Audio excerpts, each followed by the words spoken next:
We got Mr. Swirl, the internet's most disturbed user. Let's go.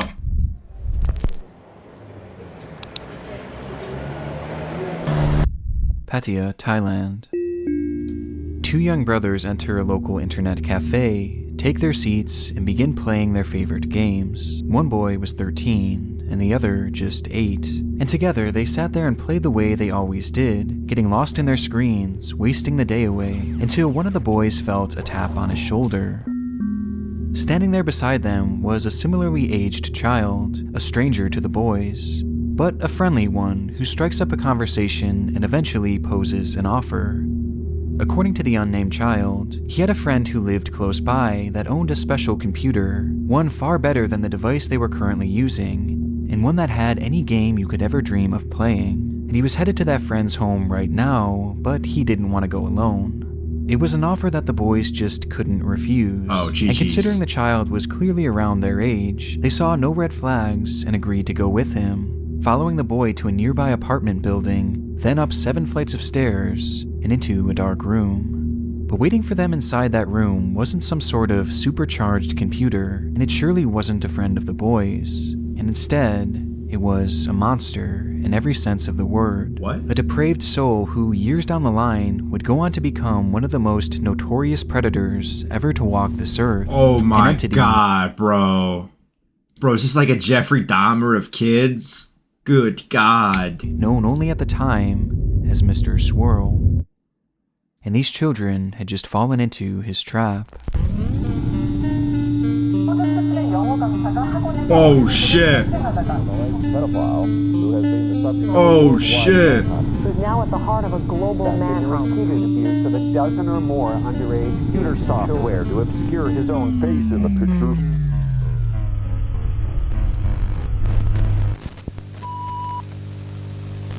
Hey guys, I just wanted to announce that I am currently working on 2 collaborative projects with my good friend Nexpo, aka Ryan. Together we made this channel We good, bro. Chat, we go. Yo, Ashton with a follow. Thank you, man. I just got to add. First time chatter. All right, let's go. It's unclear if they knew what they were looking for, or if they had just happened upon it by pure chance. But in 2004, German police entered a long-forgotten storage unit, where beneath the piles of junk and old appliances, they'd unearth a single hard drive. Once plugged into the computer, the device revealed hundreds of images, some showing various locations, breathtaking scenery, delicious meals, and CP. The images showed scenes of depraved meals and CP. The images showed scenes of depraved sexual abuse being done to individuals who were clearly minors, with this abuse being far worse than you'd ever imagine. And it wasn't just one child either, as across that hard drive seemed to be evidence of multiple separate instances of abuse, including images of 3 young boys taken in a dark apartment building. The discovery was horrid, though sadly all in a day's work for investigators who encountered things of this nature on a daily basis, and it's a discovery that likely would have never been discussed by the media after that one day had it not been for one unusual detail. Typically, in cases involving CP, those taking the photographs and performing the actual abuse will almost always go out of their way to ensure that they aren't shown on camera. That way, if authorities should stumble upon it, they would essentially be unidentifiable. However, the dozens of Yo, chat, can we lock in, bro? Like, genuinely, bro. Can we lock in, dude? Yo, chat, just, can we lock in, bro? photos found on this particular hard drive were different. Because rather than hiding just out of frame like all the other predators seemed to do, the man behind these images had instead gone out of his way to ensure he was featured within them, shamelessly inserting himself into every single picture, even posing for them, before, during, and after he had changed the lives of these kids forever. And although his entire body was shown in these photographs, the only thing hiding his identity was the addition of a single effect, one that swirled the man's face into a distorted, pixelated mess, making him completely unrecognizable, and leaving his face to look like this. What the shit? There was something so disturbingly arrogant about it. A man posing with his victims while destroying their lives, hiding behind only a single swirl of color, almost as if he was taunting any investigators who might eventually this guy find is his sick. images. And given the clear indications that this man was obviously a serial abuser, and likely still out there offending, tracking this anonymous figure down became priority one for law enforcement in the area. Wait, so this guy not only, like, I guess most of these niggas, they don't include their face. This nigga made sure he was in there, bro. He's like taunting in front of like the cops, and bro. It's there that he would be given his nickname, Mr. Swirl. And with the swirl being the only thing standing in the No spoilers in the chat, okay. way of investigators getting to see his face, most would have assumed that identifying him would be a walk in the park. However, this was far from the case. As the images began to be dissected, it quickly became apparent that deciphering the sensor was going to be far more difficult than initially thought, and potentially even impossible, as the pixels had been scrambled in such a unique way. Yo, chat, one last time saying this, alright? This is going on YouTube, alright? Let's not... Yo, chat, let's fucking behave, alright? I'm just gonna put that out there. There wasn't any known method to unscramble it. And quickly, what should have been their most valuable clue, the one that stood so tantalizingly close, became a lost cause, leaving investigators at their first dead end. Realizing that things were about to get much more difficult, the German police enlisted the help of an agency known as Interpol, an international crime-stopping organization with a special unit dedicated to resolving crimes against children. Interpol immediately began to get to work, attempting to decipher the photos in a different way, this time by using context clues in the pictures to track down where exactly they were taken, which in turn could tell them where this man was from and where the abuse was taking place. But this too unearthed yet another problem. The first batch of images was discovered to have come from Cambodia, but the next showed evidence that the man was in Vietnam, Where's and Cambodia? then in Thailand, and potentially even South Korea as well. Rather than gaining clarity, the locations of these images instead made the search even wider, as the man was seemingly traveling from country to country, committing his crimes Asia? and then fleeing, thus Oh my never staying God. long enough for law enforcement to catch up with him, making it completely unclear to Bro, this guy's going country to country just doing this shit. investigators This might be worse than Epstein, I don't know. where We'll he see. was actually from. And given just how vast his travels were, at this point, it was realized that Mr. Swirl could be anywhere. A moving target, so to speak. And an active one as well. During the investigation, which would later be dubbed Operation Vico, in reference to Vietnam and Cambodia, which seemed to be the main sites of his abuse, investigators made a disturbing discovery. That Mr. Swirl's photographs were not exclusive to just that hard drive, as photo after photo began to appear on various online forums, with all of them featuring that disturbed, swirling face. The images were shared across the web seemingly straight from the man himself, and were sent out to various predatory groups that were filled with individuals just as sick as he was. Oh my Within these God. groups, it was considered a badge of honor to show your body and face within the content you made, thus leading to the sender becoming well respected among his peers, which showed us two things. One, that this was likely the reason why Mr. Swirl inserted himself in these photos, as it had led to him becoming a beloved member of their twisted community, in turn granting him access to all the CP he could want. And two, that the images found on the hard drive did not account for his whole body of work, as in these chat rooms and forums, police would find far more photos featuring their suspect, Yo, raising the total from Time a out few mic dozen plug, bro. to nearly 300. By this point, Mr. Swirl had been untraceable. Authorities were essentially searching for a ghost, and though these new images must have felt like a gut punch at first, they would eventually prove to be integral to their investigation. Yo, if you're watching this on YouTube, I sincerely apologize on behalf of some of my people in my chat. Okay, just want to put that out there. As for the first time in their hunt, Mr. Swirl had made a key error. Within these postings, Mr. Swirl had forgotten to hide his IP address, in turn revealing the general area in which they had been sent, with the location being Vancouver, Canada. Oh, nah, it's GG's. This nigga don't know what a VPN is. This break revealed the key detail that Bro, this dude don't know what a fucking... Yo, this nigga don't know what a VPN is. he had some sort of tie to Vancouver, and that he was likely a sex tourist, someone who travels to countries that have loose laws around their age of consent in order to be able to abuse children without any repercussions, with Mr. Swirl clearly doing the same thing, visiting multiple countries in Asia, making his material, coming home, and then sharing it with his friends. It certainly didn't solve the case, but it was finally a step in the right direction.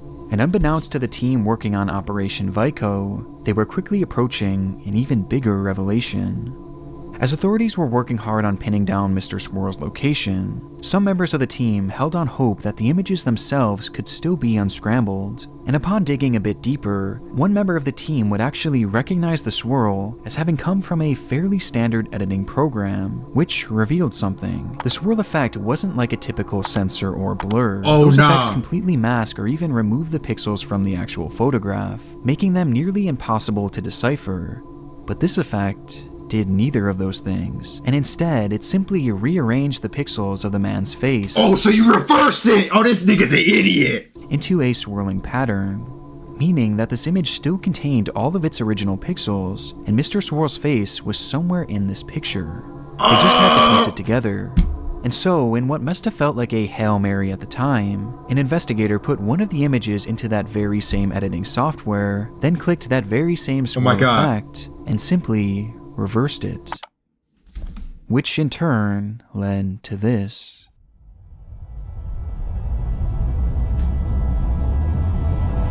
Oh my god. Oh, oh my, he's fucked, bro. This guy's fucked. This guy's fucked. An investigation that started all the way back in 2004. Yo, triple with a follow. Yo, this guy's fucked, bro. He's chopped as fuck.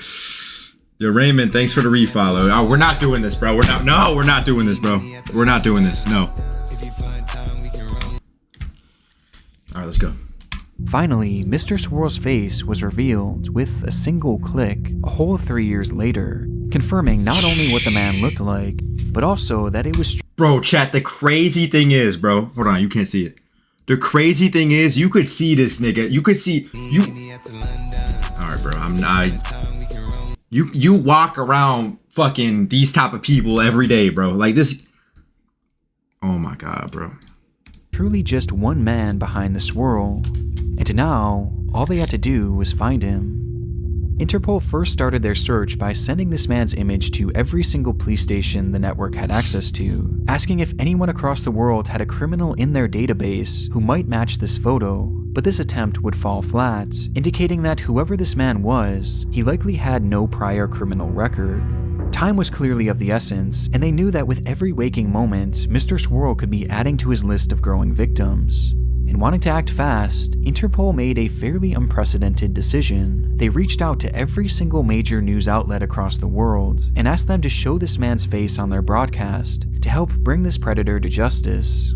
Additionally, the images of Mr. Swirl's face were also plastered in all corners of the internet, and within just one day, the story was quite literally everywhere. What started as a small search for an anonymous man had become an international manhunt overnight, and within just hours, Mr. Swirl would be anonymous no more. Oh, GG's. Oh my god. Top news story this hour, the worldwide search for a suspected pedophile. Chat, how many years in prison you think they're gonna slap on this fucking piece of garbage, bro? Yo, Dom likes boys. Thanks for the follow, man. Thanks, bro. Who is that, bro? Is concentrated in Thailand this morning. We now know the suspect is a Canadian. The CBC's Michael McAuliffe reports from Bangkok. This morning, Dude, stop, bro.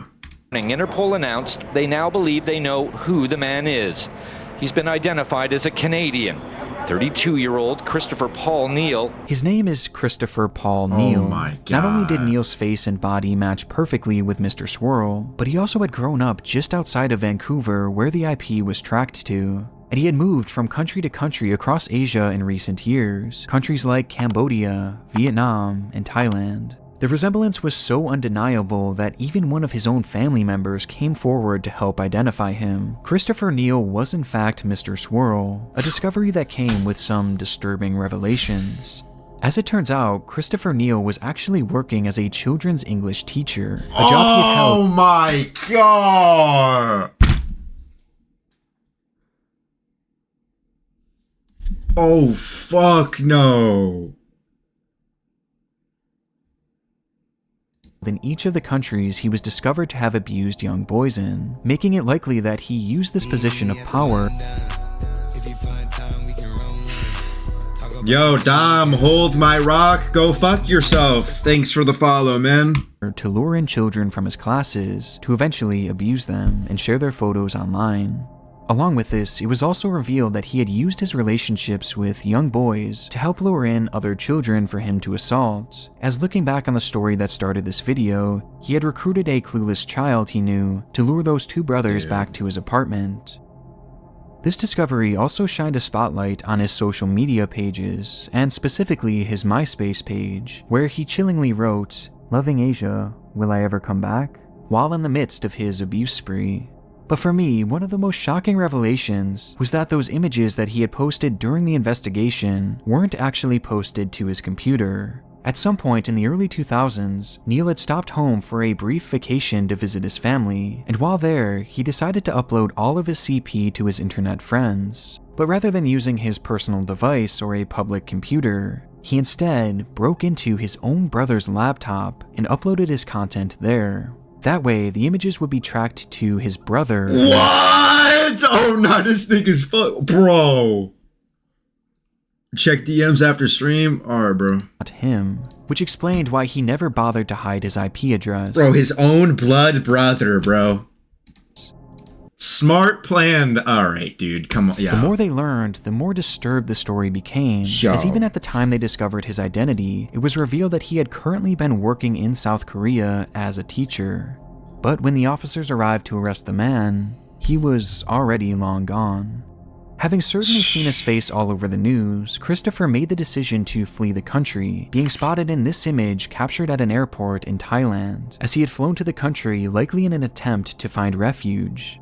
Throughout the following days and weeks, his likeness would turn up time and time again in the country, indicating that he was somewhere in Thailand hiding out. And having cornered him in the region, it wouldn't take long for police to knock on the door of an abandoned house in the middle of nowhere. No way. In which Christopher Neil happened to be hiding, bringing the multi-year search for Mr. Swirl to an end. Bro, how did they find him?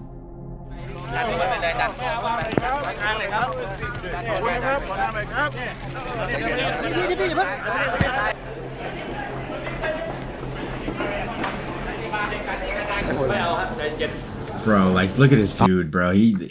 Following his arrest by Thai, bro, take that towel from him, bro. What are you doing, bro? Neil will be charged for his assault on those 3 young boys from the internet cafe, as it was the only crime they could. We got Az. L Az. Alright, we gonna wait. This nigga said W Az. Shit saved my life. Alright, let me. Who don't got to add right now? Chat. You don't got to add right now. All jokes aside, bro. Like I said earlier, bro. Like we like this, bro. Okay, I like y'all a little extra. Don't tell him. Are we back? Or what's good, bro? We back. Northeast 1 2 3 4 9 8. Thanks for the follow, bro. Whose burner accounts are these, bro? I never get the point of hiding your face. We already know what you look like. Yeah, they just, yeah. Like I said, watch Kenale Joseph. All right, let's go. Prove had taken place in their country, and with it carried a prison sentence of 5 years. Admittedly, the sentencing. Yo, did I just hear that right? No, hold on, no. And with it carried a prison sentence of 5 years. 5 fucking years, bro. 5 fucking, bro. Down. I think we're missing something, chat. We missing something, bro. Hold on, no. I think we're missing something. Admittedly, the sentencing was light, but the plan was to have Neil turned over to Canadian authorities after he did his time in Thailand, where they would also prosecute him all over again. Okay. With the hope being that they could do the same thing with countries like Cambodia and Vietnam, and essentially force him to live out his life in prison. However, when the sentence was completed in 2012, and Christopher was deported back to Canada, the shocking decision was made to allow Christopher Neil to walk free. Oh my god, yo, Canada, what are we doing, bro? Yo, Canada, what are we doing, bro? Yo, Canada, bro. Yo, Canada, bro. I'm not gonna lie, yo, fuck Canada, man. Fuck Canada. I'm sorry, yo, Tanner, I'm sorry, man. I'm sorry, man, yo. Bro. Decision was made to allow Christopher Neal to walk free. When Neal was detained in Canada, authorities let him walk under the condition that he would never own a device that connected to the internet again, as well as the agreement that he would stay away from parks, schools, and also register as a sex offender. I can't for the life of me understand why this decision was made, but from what I could gather, it seemed to center around the fact that his crimes were international, and that none of his other victims had actually come forward. Yo, he def gonna do this shit over again, bro. There's no way. The other countries they had hoped would prosecute never actually bothered to pursue it. And because his crimes didn't happen on Canadian soil, not much could really be done, legally speaking. Bro. And so in the end, the hunt for Mr. Swirl ended up lasting almost as long as the sentence he served. And even after everything this man did, he was let loose and allowed to assimilate back into society. Bro, but this isn't where our story ends. Not even a full year later in 2013, it would be uncovered that Christopher Neal had somehow managed to purchase a computer and also connect it to the internet, a clear violation of his conditions. And though he claimed it was just for writing a book about his life experiences, when investigators seized the device, they would, unsurprisingly, find even more CP. Bro, he's fucked now, though. I know that's good, though. He's fucked now, bro. You're gonna give him life, right? He's gonna be rotting in jail his whole life? Device, they would, unsurprisingly, find even more CP. 25 images to be exact, including 2 with his signature swirling face. As it turns out, Christopher had been using the device to contact his fellow pedophile friends, where he would even message one of his disturbed friends right after his release, saying, "The swirl liveth still." Oh my God. Proving without a shadow of a doubt that he was remorseless about his crimes, and took pride in his new nickname. And somehow, the discovery got even worse from there, as it was revealed that a friend of his had shown him how to access the deep web, and how to share these photographs in practically an untraceable way, thus allowing him to continue being active in these predatory groups, no matter what restrictions were placed on him. After Canadian police made this discovery, Christopher would yet again be arrested, and this time they had the chance to really send a message and put him away forever, as clearly letting him walk away the first time was a mistake, as he wasn't reformed even in the slightest. And so, to make up for this, the judge would give Christopher Neal the whopping sentence of just 5.5 years. Bro, what are we doing, man? Oh my God, bro. Oh my God, bro.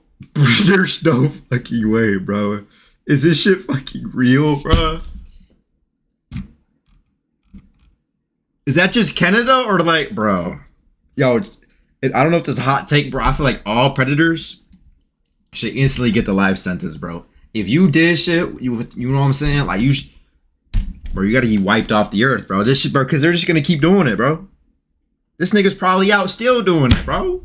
With time served, meaning that he would only end up in jail for a little over 14 months. Bro, yo!